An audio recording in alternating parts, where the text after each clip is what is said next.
Item Number SCP-1234 Object Class Keter Special Containment Procedures Ownership of the building housing SCP-1234, designated Site-602, is currently held by a Foundation front company. All other former tenants of Site-602 have been evicted. The Foundation is to work with local government and business interests to prevent any attempts to purchase, redevelop, or condemn Site-602. Plainclothes security personnel are to monitor SCP-1234 when inactive to prevent unauthorized access. Electronic monitoring equipment is to be installed in SCP-1234 and throughout Site-602. Whenever monitoring indicates that an SCP-1234 event is imminent, all Foundation personnel are to evacuate Site-602. A Foundation front company, Southside Commissary Products, is to make a delivery to SCP-1234 within 6 hours, containing at least 50 kilograms of all-purpose white flour and vegetable shortening, as well as 200 to 400 kilograms of any other available products as approved per document 1234-746-C. Following conclusion of an SCP-1234 event, Foundation personnel may re-enter Site-602. All instances of SCP-1234-1 are to be identified and removed for study and disposal. All monitoring equipment is to be examined and replaced as necessary, following confirmation that SCP-1234 has been fully secured. Concurrent to re-entry, Southside Commissary Products shall canvass all purveyors of baked goods within a 5-kilometer radius of SCP-1234 and confiscate any uncontained instances of SCP-1234-1. In the event that a delivery is not made by the time SCP-1234 enters an active phase, mass distribution of amnestics to the civilian population is authorized, and Procedure Queen of Hearts may be enacted as necessary at O5 discretion.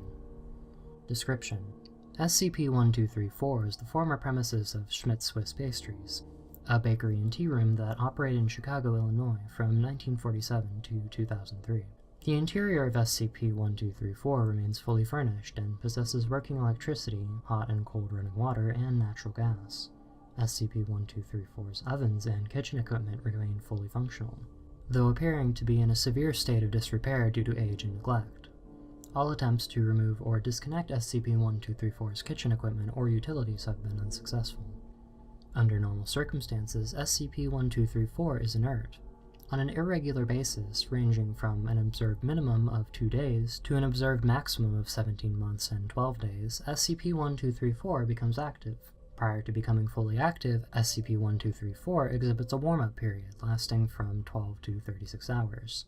Phenomena indicating the onset of an SCP-1234 event include heavy electromagnetic fluctuations within a 100-meter radius of Site-602, interference and malfunctioning of monitoring equipment, electrical blackouts on the city block Site-602 is located on, lights and electrical devices within SCP-1234 activating and deactivating spontaneously, unexplained disappearances of humans and animals within a 300-meter radius of Site-602. SCP-1234 will become fully active within no more than 36 hours of the commencement of the warm-up phase. To date, active phase has always initiated between the hours of 2300 and 0330 local time. Once fully active, SCP-1234's windows become fully opaque, all doors and windows become completely impenetrable, and all monitoring equipment located within SCP-1234 ceases to function. All attempts to enter SCP-1234 during an active phase have failed, and no persons inside SCP-1234 when an active phase commences have been found alive at its conclusion. Active phase has been documented to last anywhere from 4 to 10 hours, but will always conclude by 0900 local time. Upon conclusion of the active phase, the shelves, counters, tables, and display cases of SCP-1234 will have been stocked with approximately 200 to 500 freshly baked, shortbread crust pies designated SCP-1234-1.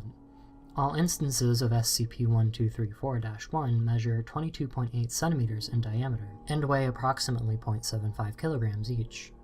Pies produced by SCP-1234 will make use of any biological ingredients provided to it, whether living or not at time of the event, including fruits and vegetables, non-edible plants, insects, fish, poultry, red meat, and human beings.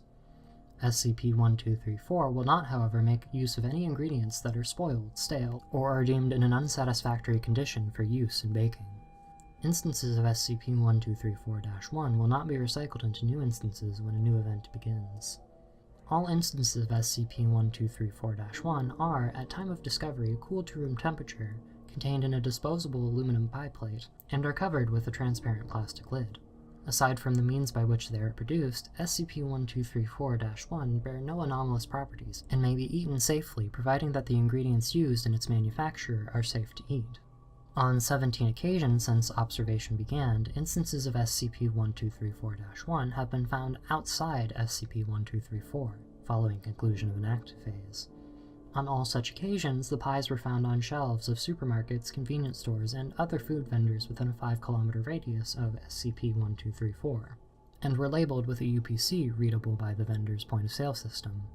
No determination has been made as to how the pies were transported from SCP-1234 to the locations where they were found.